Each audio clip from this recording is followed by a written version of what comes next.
Welcome back to the second hour of our study. We're on Conscience, Morality, and the Spiritual Life, Lesson 36 now, beginning this hour. This is May 2nd, 2010. We're going to pick up with slide 40 in your notes, and we'll begin with a time of prayer.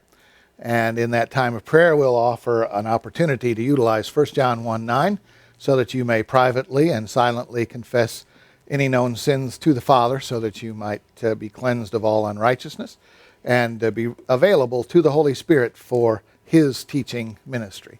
Please pray with me.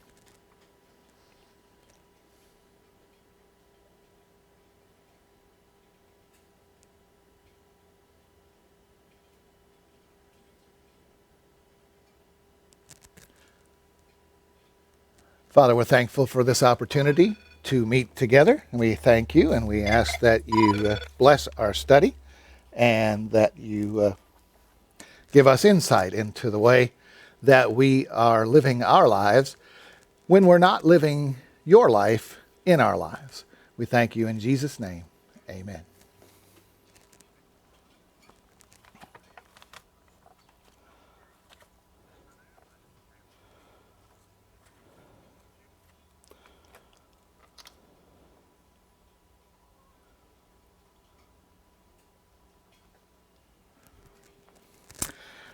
As I said, we're picking up with slide 40, and it begins with the section on the 5 with a 4 wing.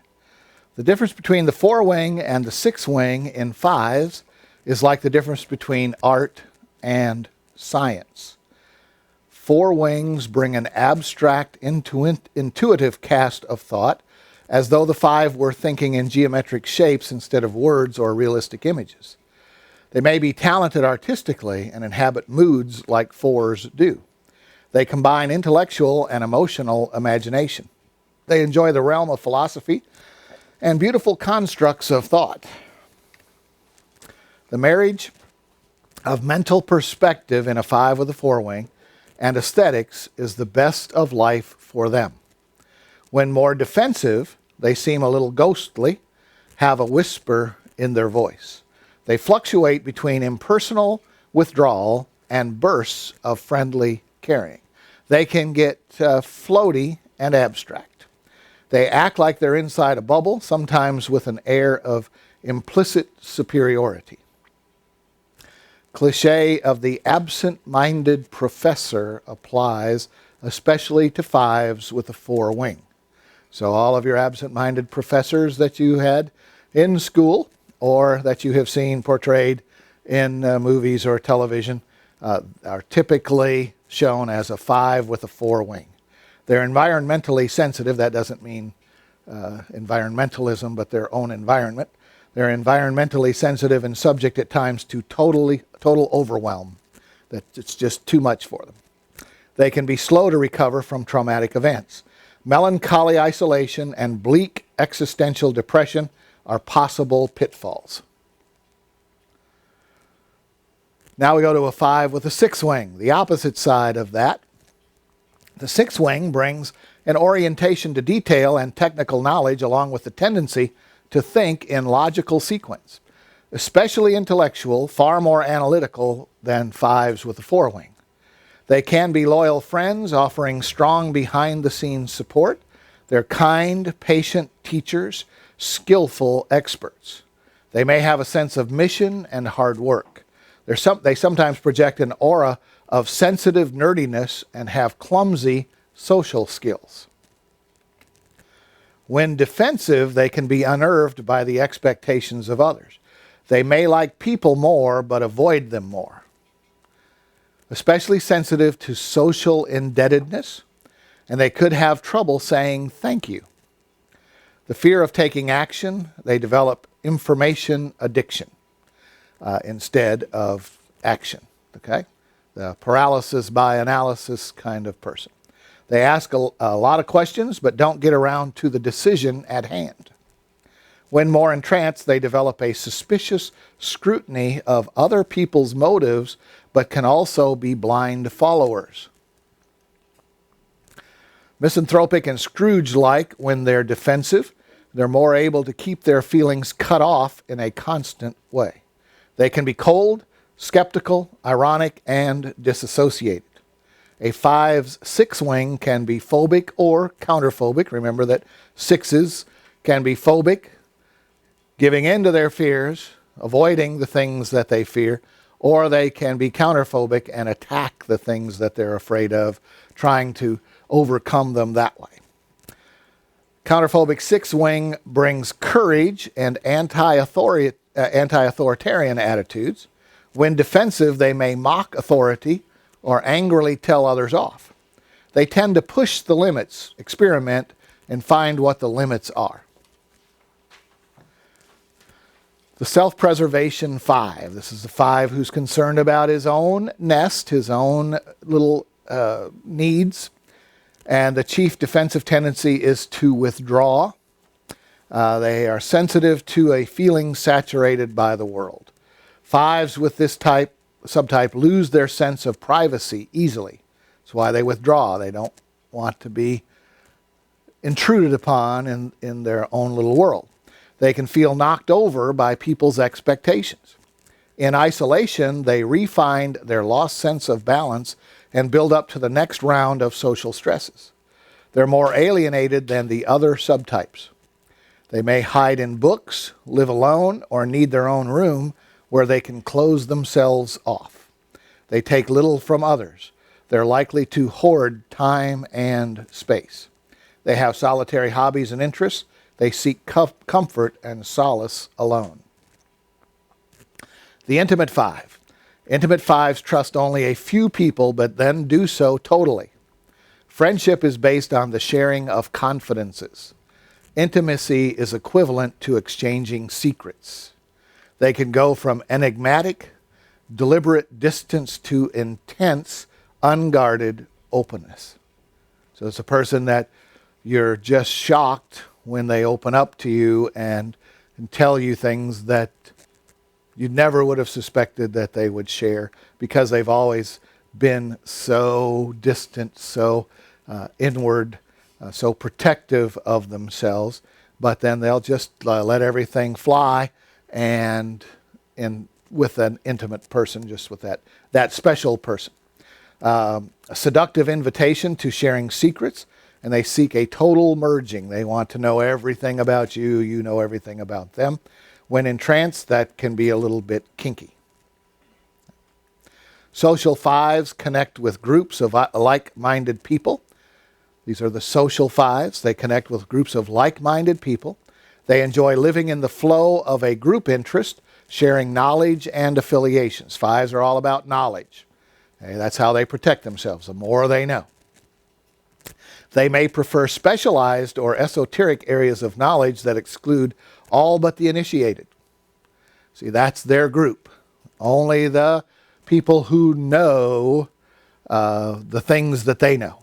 In fact, I think one of the books that I read on social 5s was that they to be the publisher of a newsletter that only goes out to 6 people in the entire world would be the perfect thing, because they would be showing their knowledge with a very select group of people who only that select group of people know this particular area of this particular knowledge base. They could live in high society, know the right people, and belong to the best clubs. They might enjoy speaking a professional language that few people understand. They can be quite friendly, but at times terrific snobs. They romanticize secret elitist group membership. If only I could be a member of the Mensa, that's the genius people, Mensa engineers who specialize in some sort of space exploration vehicle technology. The more specialized that group is, the more restricted the membership is, the more you have to know to be part of that would please them. They can be quite friendly, but at times terrific snobs. They romanticize the secret elitist group membership, concerned with titles, degrees, and credentials. 6s with a 5 wing. 6s with a 5 wing are generally introverted and somewhat intellectual. When healthy, they often have many realms of interest as well as surprising competencies and skills. They may have an original and idiosyncratic point of view. They can be bookish. Some are interested in history or feel rooted in the past or related to a long tradition. They're also good at predicting the future because they have such good insight into their areas of study. Remember, 6s are the loyalist type. They both fear being under authority or desire being under authority for the protection. With the 5 wing, they may test potential friends for a long time, but once you're in a friend for life. When more entranced, they may project a willed remoteness. They have a tip of the iceberg quality. They show little, but you sense hidden dimensions, intensity, and activity. Tension between needing to be seen and withdrawing for protection. They might act arrogant or cryptic or cynical when afraid. When phobic, they can be diplomatic and say things without saying them. Entranced counterphobics are either cool and loners or argumentative, tending towards violence. They can brood over injustices to them, entertain conspiracy theories, spend time alone building cases. They're paranoid in private. They may like secretive behind-the-scenes group activity and sneaky vengeance, passive-aggressive behavior toward others, self-attacking and self-destructing at home. The 6 with a 7 wing, remember the 7s are the adventurers, the type that want all the stimulation. So 6s with a 7 wing are generally outgoing and may appear more overtly nervous. They more plainly want to be liked and will pursue others, in contrast to the 5 wing who kind of pulls in. They can be charming, sociable, and ingratiating. These are people that are usually the life of the party kind of people, especially if they're counterphobic. They have a faster tempo, a stronger connection to the 3, wanting to be seen as successful by the group. They often have self-preservation subtypes characterized by a personal warmth. They can have a cheerful, forward-looking drive and be disarmingly funny. Very, very popular people at parties. Self-effacing, gracious, and curious. When more entranced, they may be self-contradicting and seem as if they want 2 things at once. Sometimes they test others overtly and drive you crazy with mixed messages. It may be hard to follow what they're saying. When threatened, one defense is to become impossible to please. When counterphobic, they tend to be accusative. Some get caught up in big plans that they hope will result in material security.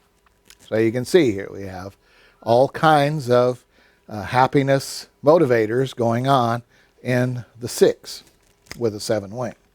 They can also be insecure, irritable, petty, irrational, chaotic.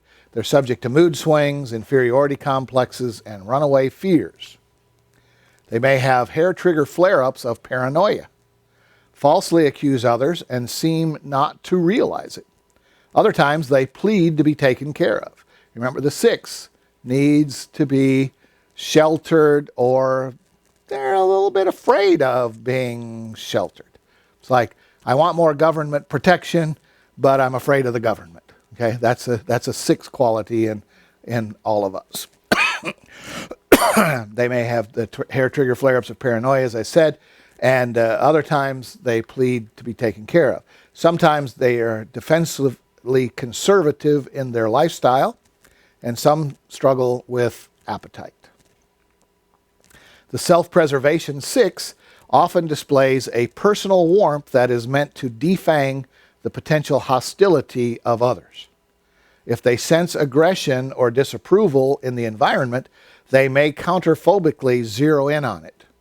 The use of humor, charm, self-deprecation to make friends out of possible enemies.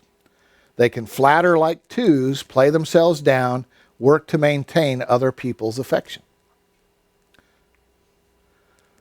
They act vulnerable and invite rescue when in self-preservation mode. They're ingratiating but more nervously dependent than other 6 subtypes. They're also less in touch with their own hostility. Their home environment is sometimes important. They may feel their house is a fortress against the outside world's dangers. They worry about their ability to survive, have scary, worse that can happen fantasies. We all have a former member that we can relate to who is of big self-preservation 6 that had these kinds of, would always be thinking about what absolute worst thing that could happen and then try to plan to be able to handle it and of course tell the stories about them in vivid detail. The intimate 6. 6s when they're intimate, and of course 6s become intimate, and there are 6 in all of us, and there's intimate 6 in all of us and to one degree or another. And when that way, we tend to act strong or seductive when insecure. Much more likely to be counterphobic, especially the men. They may seem like 8s, take risks and talk tough. They act powerful and in control at the times when they feel most frightened. So you can see this person in the movie, the situation is bad and it's dangerous, and they suddenly take charge and take control of the situation, and it's kind of the surprise, where'd that person come from kind of person. They worry about looking weak, having their fears show, and they may act arrogant, but they really aren't arrogant. They're doing that as a bluster to try to hide what their fears are. Some intimate 6s study martial arts or seek a way of life that makes them strong. Beauty is another focus, trying to seem attractive so as to contain fear, get approval, and distract others. They may consciously hide behind a seductive mask. Unlike 3s, 6s know that they are hiding, however. They can act cool and patrician or be flirty. Some have a focus on aesthetics, and this subtype often has a stronger connection to the vanity of the 3. That's a 6 with an intimate subtype, or instinct, I'm sorry. The social 6 tends to be dutiful and especially dependent upon authority. They're more often phobic than counterphobic. They're often dedicated to a cause because in that cause they have leadership that makes them feel secure. When acting alone, they will still refer to others in their mind for safety and agreement.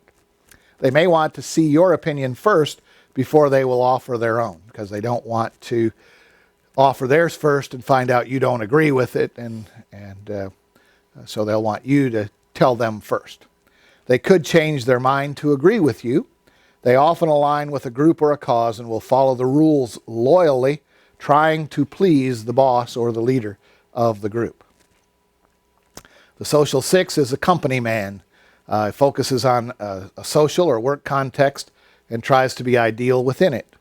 They could persecute others in the name of their group's ideals. They may imagine that they can't live without the group's support. If I don't play by the rules, I'll be out on the street selling pencils in a business sense. Later, there's inevitable disillusionment. They've put their faith in you as a group, as a movement, as a company, as a leader, and you didn't fulfill their expectations. Then 6s start grumbling that they are not appreciated. They could go passive-aggressive, resent a boss that they had romanticized, and the connection to 9 is stronger with this subtype, social subtype of 6. Now we move on to the 7. The 7 has a 6 wing. Healthy 7s with a 6 wing are responsible, faithful, lovable, nervous, and funny. So the 7 is that person looking for adventure, looking for stimulation, never wanting to sit still, never happy with what they're doing. They have to find some new hobby or adventure to stimulate them. And with a 6 wing, is that little bit of fearful, needing their loyalty to a cause or a leader or a government to feel secure. and having fears, either attacking those fears or trying to withdraw to deal with them. But that's the 7 with a 6 wing are responsible, faithful, lovable, nervous, and funny, generally more oriented to relationship and want to be accepted by other people, as opposed to the 7 who just wants the stimulation. They want stimulation of people, but they're more interested in events than they are people. They can be steady, more willing to stick with commitments. The 6 wing brings a longer sense of time. The 7 is very, very, very quick. When they finish with one thing, they have to go on to do something else. They're usually funny or enjoy a good laugh. An amazing number of comedians are 7s with a 6 wing. Robin Williams is a perfect example. They're more openly vulnerable, have an unguarded, tender sweetness. Some have trouble expressing anger even when they are justified. They may evade or finesse authority, but still aware of it, like a 6. They're canny and practical. They look for the deals and the loopholes. When more entranced, they may have surprise episodes of sensitivity and insecurity. Their feelings can be easily hurt sometimes. The sensitive especially to comparisons. If you compare them to someone else, that's a bad thing. They don't want to hear that. They may avoid putting themselves to the test. They grow dependent and addicted to other people, afraid to be alone. They're suspicious and skittish. They can feel guilt easily, may project their conscience onto others, and then act irresponsibly. They make themselves shallow, fall in and out of love easily, sometimes breezily betray others by running away. They can be reckless, unstable, and self-destructive. When 7s have a counterphobic 6 wing, their idealism can motivate a sincere desire for social reform. Okay? 7s with a counterphobic 6 wing become radicals, okay? Social radicals. They may work hard for a cause. They can be anti-authority, passive-aggressive, flippant, and defiant. Some report hating to be told what to do. They clash with 1s quite frequently. They may call down trouble on themselves. They complain about the status quo. And this is the realm of the hippie rebellion, the 7 with a 6 wing. Now we move to the 7 with an 8 wing. When healthy, 7s with an 8 wing are often generous, gregarious, and expansive. They tend to be exceptionally loyal to their friends, especially when they have the social subtype. They leap aggressively to the defense of those they care for. Remember, the 8 is also a rescuer. They're the boss, but they also have a sense of justice, that they want to protect others.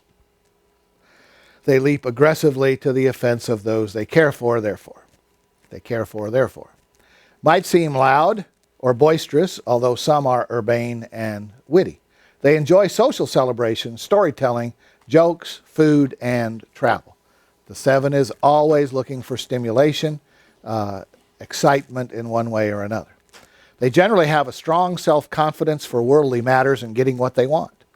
Talent for making something out of nothing. They're very entrepreneurial. They usually share what they have when healthy.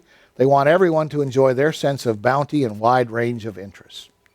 When more entranced, they may be demanding, displaying a selfish impatience and a self-justifying narcissism. The 7 with an 8 wing may want what they want right now. They're aggressive.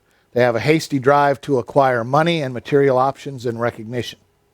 They can demand that the people in their lives say only what the 7 wants to hear, sugar-coated truth.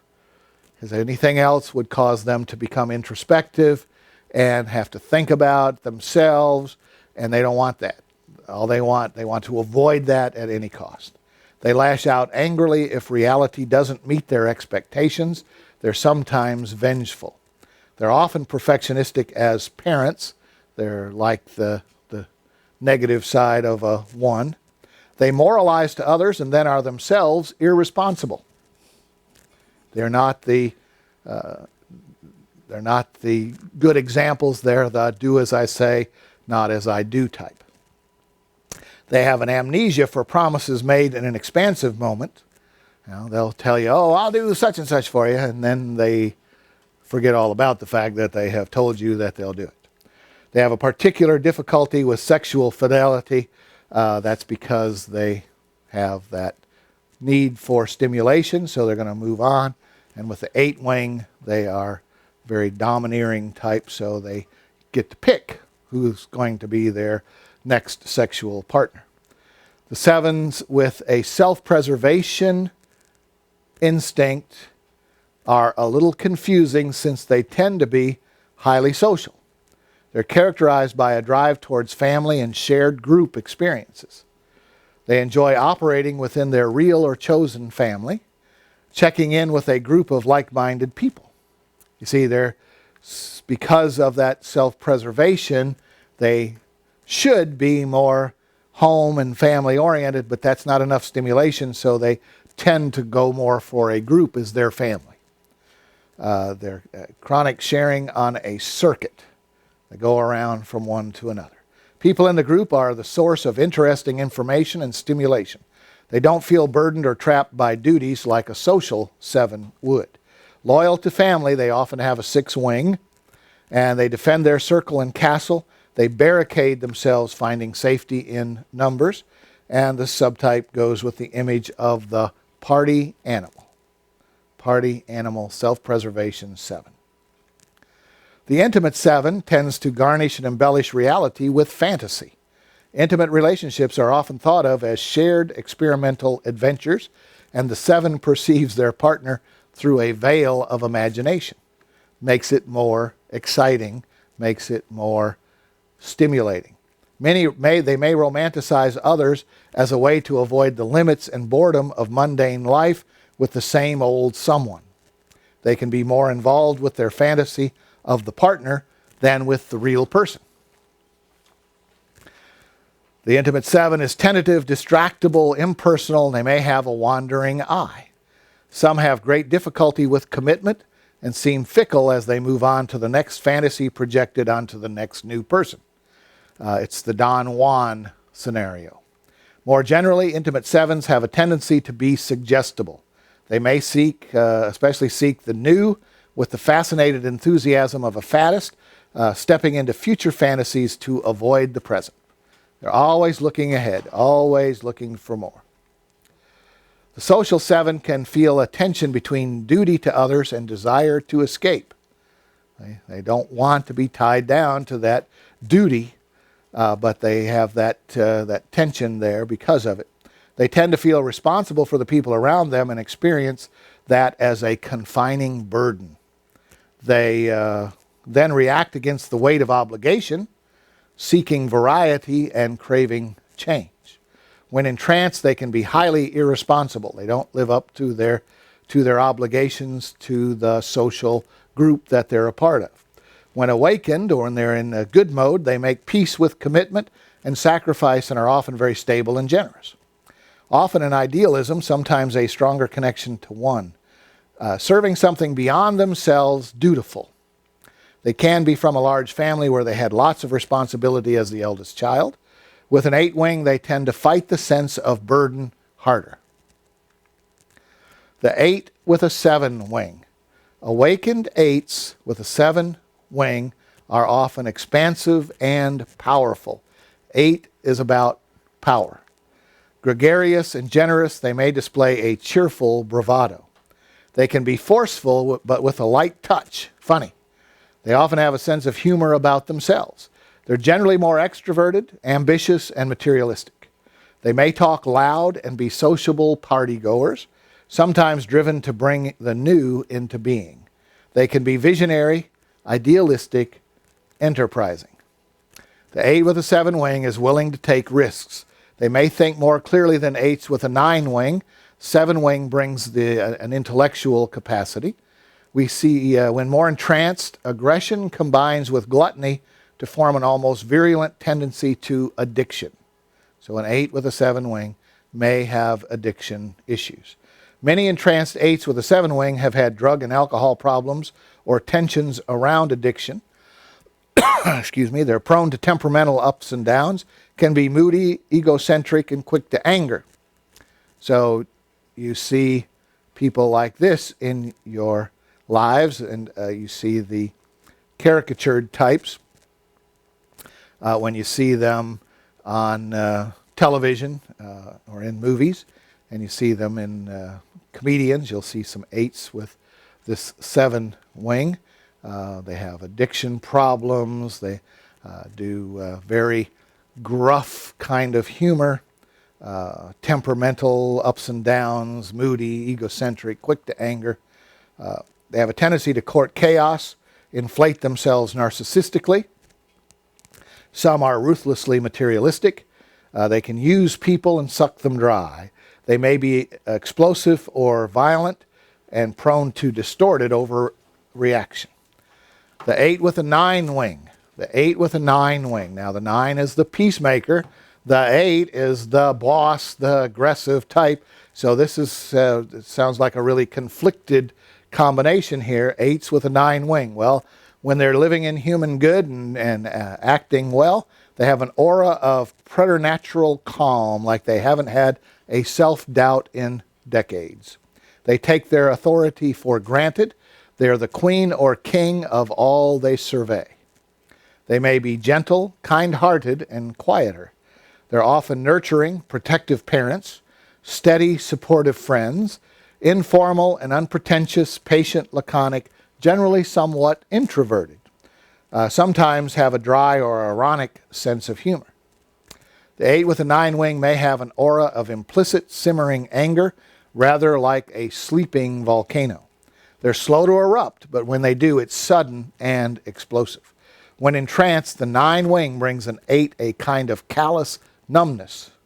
Okay? The 9 wing is the numb, I don't want to experience anything. They're the kind of the opposite of the 7. They don't want stimulation. They want to stay away from things that stimulate them. They can be oblivious to the force of their anger until after they've hurt someone. They're calmly dominating, that's the 8. Colder, may have an indifference to softer emotions. The 8 with a 9 wing, if very unhealthy, they can be mean without remorse or aggressive in the service of stupid ends. Their paranoid plotting, muddled thinking, and moral laziness causes them problems. They can be vengeful in ill-conceived ways, abuse those they love, and don't know when to quit. The self-preservation 8. Self-preservation 8s often grow up poor or struggling. Food, home, money may be crucial. They generally seek control over their immediate environment and may worry about survival. They tend to value things over people. Maintaining order and material security are important. 8s with this subtype have a stronger connection to 5. 5 wants the information, the knowledge to protect them. The more they know, the more likely they are to be safe. The self-preservation 8 can be materialistic and feel deserving about it. More often, they'll have a 7 wing. They could be collectors or have prized objects. Sometimes they're domineering towards those within their sphere. They might preach an ethic of selfishness, justify their bullying of intimates as necessary to toughen them up for the hard world outside. Life is a jungle, only the strong survive, the self-preservation 8 believes. The self-preservation 8 has a survivalist mentality, territorial imperatives, angry at family members because they threaten household objects, hiding in and presiding over their castle, sometimes extra 5-ish. As an illustration here, I used the brochure, the poster for Ted Nugent's upcoming, I guess, current tour entitled Trample the Weak and Hurdle the Dead. He's got the tank and he's driving through. That's that survivalist mentality, territorial imperatives. They're very dominant kind of people. The intimate 8 wants stability, loyalty, and predictability in close relationships. Why? because that stability, loyalty, and predictability allows them to have control over the situation, over the relationship. They may feel easily betrayed and are prone to suspicion. They can love deeply, have a genuine close-up interest in and concern for their spouse. Since life is dangerous, they want to choose close allies carefully. Attached to the idea of being able to trust completely, lots of testing of their partner's motives. Okay? They need control of their environment. The intimate 8, then if the person passed the test, then the 8 relaxes and lets them into the group, lets them into their world. When entranced, this can lead to possessive obsession and a need to dominate and control the partner. You've all seen marriages like this where there's a dominant 8 in the marriage, and that 8 is just so domineering that you wonder how the wife, it's usually the case, can stand it. Now sometimes the 8 is a woman, but most often it's a man. Intimate 8s can get codependent, jealous, hooked into the other. Sometimes they can't let go. Their partner's every move is overreacted to. When very unhealthy, spousal abuse scenarios are possible. Stalking, vengeful vows to follow the other to the ends of the earth and that sort of thing. They're connected to the low side of 2, the I want to be wanted, but they're more domineering than a 2 would be. Intimate 8s sometimes play socially rebellious, bad kid roles. The social 8 is often loyal to a group and conceive of friendship as a pact of mutual protection. That's the thinking process of an 8 is protection, safety, controlling. They're very power-oriented. They want everyone to benefit. Group's cohesion and welfare is the most important to them. They're often oriented to family, honest, hold themselves accountable to others. They may be the group's protector or provider, and they have an emphasis on cooperation with them because they are in charge. The social 8, when healthy, is more aggressively blustery, but will back down and apologize when they've been unfair. The unhealthy 8 will not. It's your fault. It's your problem. They're more able to say these 3 little words, I was wrong. The stronger connection to 2 can emotionally switch places with others in their chosen group. As friends, they want to protect what's soft or young in you and appreciate the same in return. In that power control issue, they do have some justice in there. There's a little bit of religion motivation in the 8, and they want to use their power for justice to protect those who have been wronged. Hostility is directed outwards towards forces who threaten the group welfare when it's a social 8. Now we move on to the 9, and it looks like we will probably make it here today. The awakened 9 with an 8 wing has a modest, steady, receptive core. They are charged by the dynamism of an 8. When focused on goals, they often have a great force of will. They get things done. They make good leaders. They may have an animal magnetism of which they are only partly aware. Because they are so dominant, confident, they are very magnetic. People want to join with them because they feel confident in their leadership, but they're not quite as hardcore as the 8. They do have a strong will, but it's not a domineering sort of will. They can seem highly centered. They take what they do seriously, but remain unimpressed with themselves. An 8 wing can bring a strong internal sense of direction. They're relatively fearless and highly intuitive, generally not intellectual unless they have it in their background. When more entranced, they manifest the contradictions of the 2 styles, expressing them in sequence. Sometimes they're a 9, sometimes they're an 8. They could be passively amiable like a 9 and then turn horribly blunt like an 8. One moment they are opinionated or nasty, next moment kindly and supportive. Often they don't hear their own voices when angry. They can have a sharp, grating edge. They may be slow to anger and then explode, or angry but don't know it and may confuse being assertive with being rude. Placidly callous, both styles support numbness. Tactless and indiscriminate and indiscreet. They may be unwittingly disloyal, spilling everyone's secrets. They have sexual confusion. Sometimes they are driven by lust. They tend to have been model children. I'm sorry, we're on to 9 with a 1 wing now. 9 with a 1 wing tend to have been model children. That's not the 9 with an 8 wing. Instinctively worked to please their parents by being virtuous, orderly, and little trouble. When awakened, they have a great moral authority, plus good-hearted, peacemaking tendencies. So these are make great preachers because they have moral authority, but they also want to make peace. They often have a sense of mission, public or private, that invokes working hard for the welfare of everyone they are committed to. They have a principled expression of love. They desire to contribute and do little harm. They may be well-liked, modest, endearing, gentle yet firm. Some have great grace and composure with bursts of spontaneity and sweetness. They have an elegant simplicity. When in trance, they tend to be self-neglectful. They may go passively dead and operate from a dubious, fractured morality, dutiful to what they shouldn't be.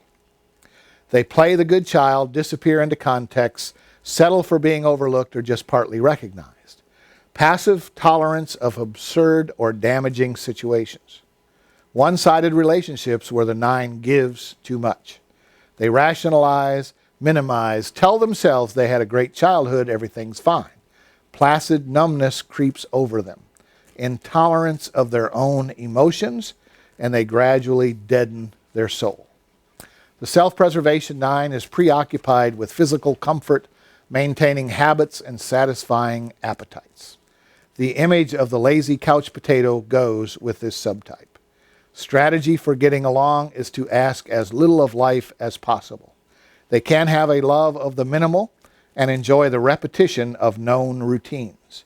Distract themselves with pleasant domestic activities and live conservatively. They consume food and drink for anesthesia. They may have large appetites, drug addictions, and be physically slow moving. The intimate 9 is focused on an ideal of romantic union. They get lost in one relationship or in the yearning to have one. They have high expectations of a partner. Sometimes they're melancholy and sound like a 4. They're prone to jealousy. They may settle on someone and then grow critical and have a wandering eye. They can also deny their partner's flaws and idealize them to stay in the union. Another scenario involves multiple relationships, searching from one person to the next. Sometimes the 9 can't decide between 2 people. Paradoxically, this subtype can be fickle because they are so easily disappointed. Now we switch from the intimate to the social 9. Social 9s tend to gravitate towards groups and then have conflicts about joining or staying apart.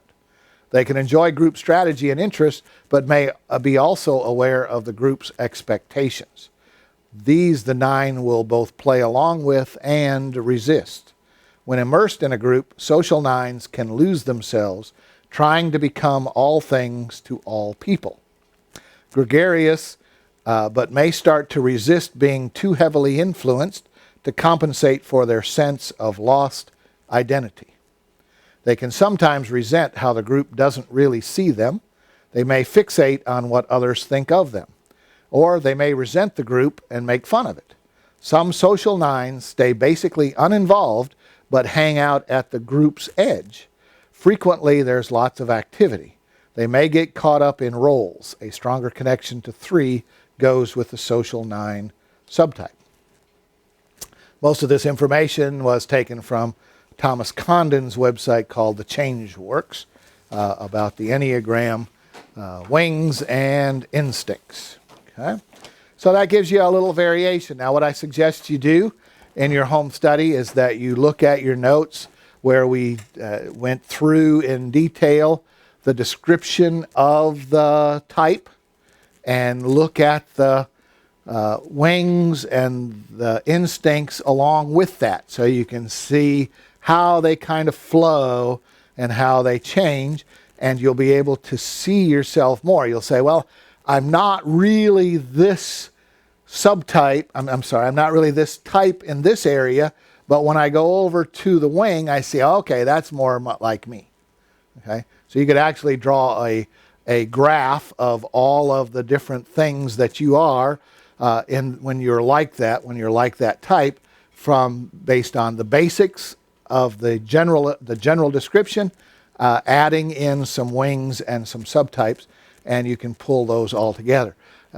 It's not like the newspaper horoscope that you could pick any one of them and be them, because of the way they're written. They're designed that way to draw people in and to make everybody happy that they found themselves in their horoscope.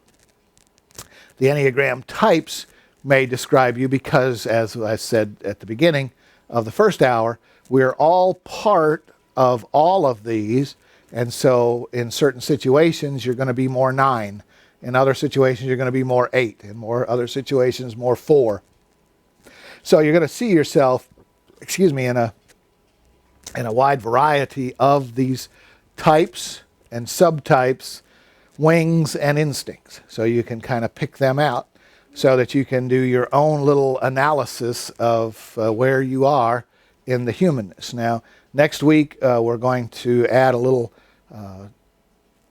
ham description to these types so you can see how they are. And then we're going to transition away from the Enneagram to just describing the hams, describing what a person would be like in their moral to immoral continuum, if they are a sexual motivated person, if they are a material motivated person, if they are a chemically motivated happiness person. So we'll look at them from that perspective and leave the Enneagrams, though much of the information will come from the Enneagrams and other books that I have used in trying to put together all of this so that we can understand ourselves a little bit better. And then after that, we'll go into the fruit of the Spirit. We'll study the fruit of the Spirit in pretty much a detailed fashion. And then we will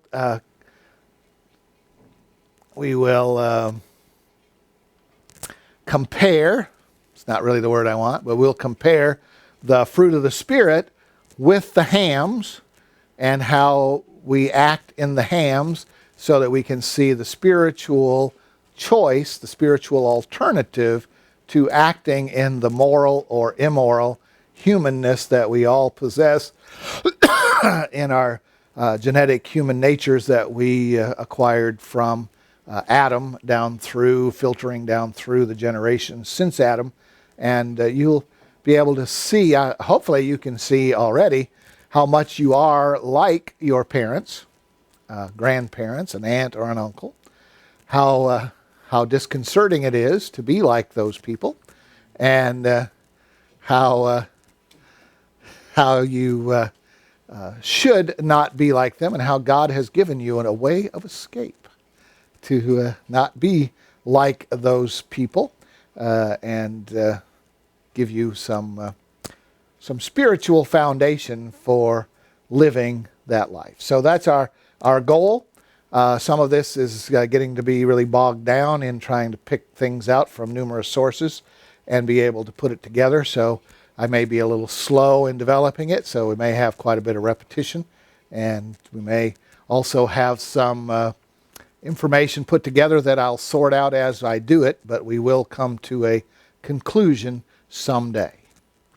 This time, I've headed this direction on many occasions over the years, and I am committed to trying to get through to the end of it this time so that we actually have a good description of all of the hams and as they're countered by the fruit of the Spirit and other godly characteristics that we receive in our reservoir of righteousness that we received at salvation. when God's character was imparted to us as part of our new birthright. So let's close with a word of prayer, and then we'll pick up again next week. Father, we're grateful for everything that you have provided for us as we see what humanity is like and see what we are like when we are humanity. We ask for the Spirit's insight into those things so that we become more and more aware. So that when we get to the point that we understand the spiritual fruit alternatives, the godly character alternatives to these things, we'll be able to rely on the Spirit bringing them to our attention and being able to make the choice to go with the spiritual rather than the Adamic, the human nature. We thank you for our time together and ask that you bless it in Jesus' name.